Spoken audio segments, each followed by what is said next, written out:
I'm Reggae Girl Tiffany Cameron. You are watching Eddie Vision TV. Like, share, and subscribe.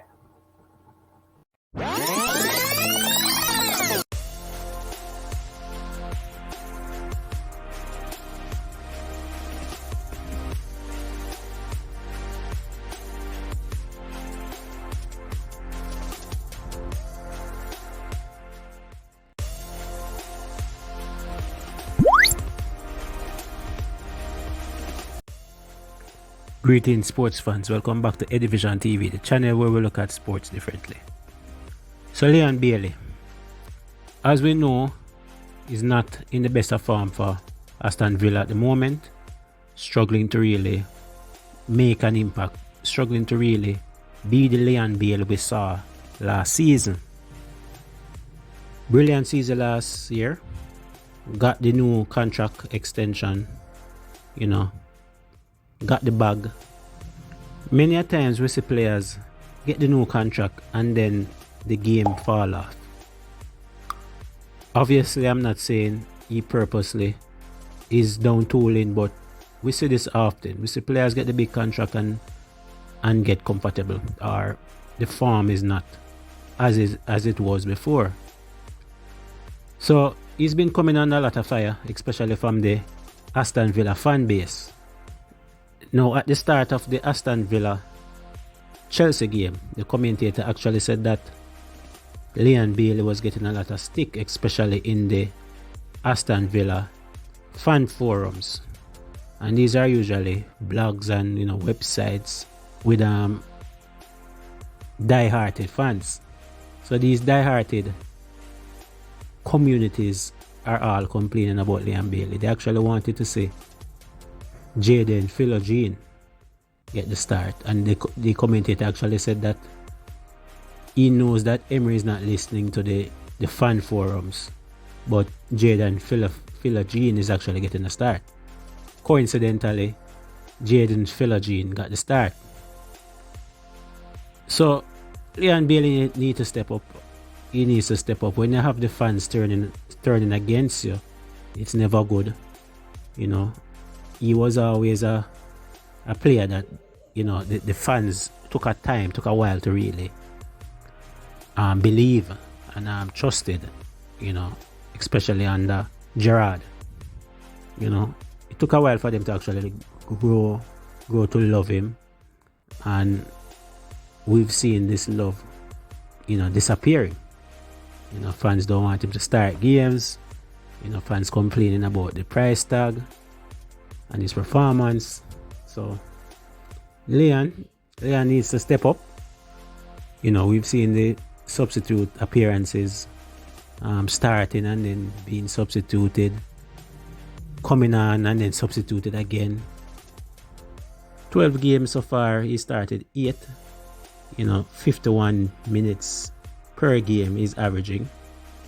So minutes are totally down from last season. He has played a total of 612 minutes overall. He has not made any team of the weeks, and we saw that last year. 0 goals so far for the Villains. Expected goals of 0.49. So not a bad XG, but not getting the goals. He has missed 1 big chance so far this season, and he won a penalty. 2 assists for him. Expected assists of 1.86. So he's still looking to create, still looking to get assists. He's averaging 25.8 touches per game, and also creating 3 chances per game. So not bad. But Chippy need to step up and step up, because Villa is struggling right now, and we need a back on top form to help the Villains. Your team is struggling right now, and Villa need to find some answers, and maybe Leon Bailey is that spark. Maybe if he catches fire, then the Villa team can, be on the up again. So that's Leon Bailey, and the girls are up against South Africa on Monday night in Catching. Also go out and support them. Listen to what the coach has to say. So we're joined with the head coach of the Reggae Girlz, Hubert Busby. Coach, tell us a little bit about what this weekend has been like for the team as we head into the second game on Monday. Yeah, it's been a quick turnaround. Obviously, we had a great result on Friday, and the players enjoyed it for that evening, and is back to work the next morning in terms of recovery.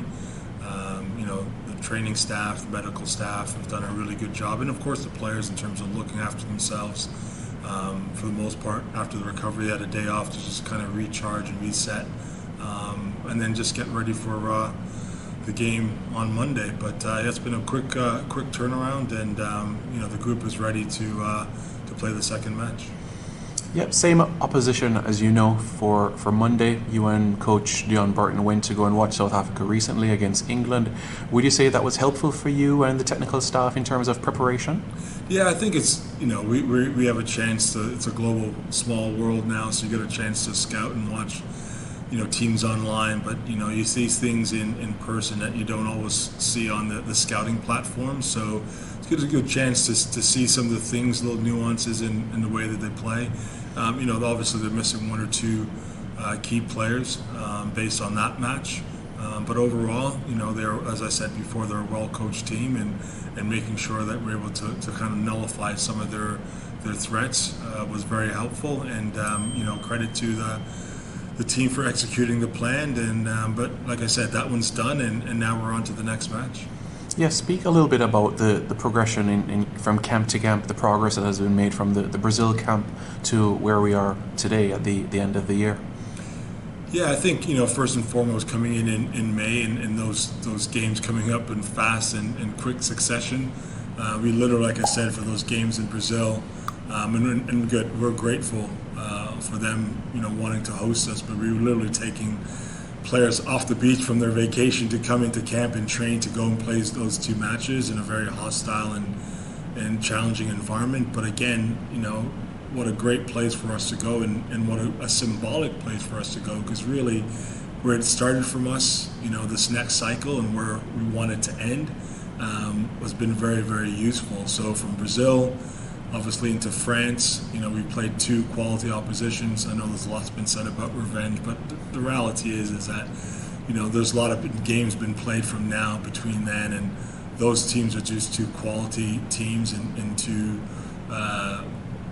oppositions that have been working towards things in the last few months, including the Olympics, and so they're just looking to get, as we all are, quality games in as we head into our respective competitions. So, as we kind of look to close out the year now, it's been a great litmus test. I mean, it hasn't got any tougher than the games that we've played, and we want to be able to challenge ourselves. Those are the benchmarks. We want to be able to play the best teams in the world and continue to build on the things that we want to look at, and be able to evaluate players at the same time. So it's just been really helpful, and obviously we're looking forward to rounding up these games on Monday, and then looking forward to the next window in February. And yes, Coach, these two are friendly internationals, but of course an ambition of yours and by extension the team would be to continue to rise in the FIFA rankings ahead of next year. Yeah, the FIFA rankings, sometimes they're a little bit not really an indication of where everything is, but they are important when it comes down to seeding and doing some other things as well. So especially when you're coming to CONCACAF competitions and World Cup qualifiers, so they are really, really important from that aspect.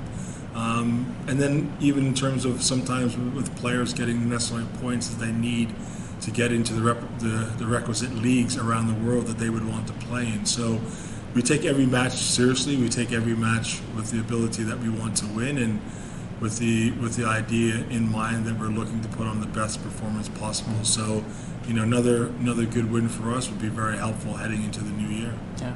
And finally, Coach, just a word on the support from Friday night, and of course, what you're looking forward to Monday. Certainly, Montego Bay came out in their numbers. Yeah, again, that's why we've come here, and I've said it before. The mandate of the federation, and by de facto us as a team, we want to be able to get out to the Jamaican people. It's their team, So as I said, if we could play in every single parish across the country, we would. And so, yeah, we're very grateful and for those who showed up on Friday, and looking forward to even more of a fantastic support come Monday night. Big up all Reggae Boys and Reggae Girls fans. Make sure you like, subscribe, and share.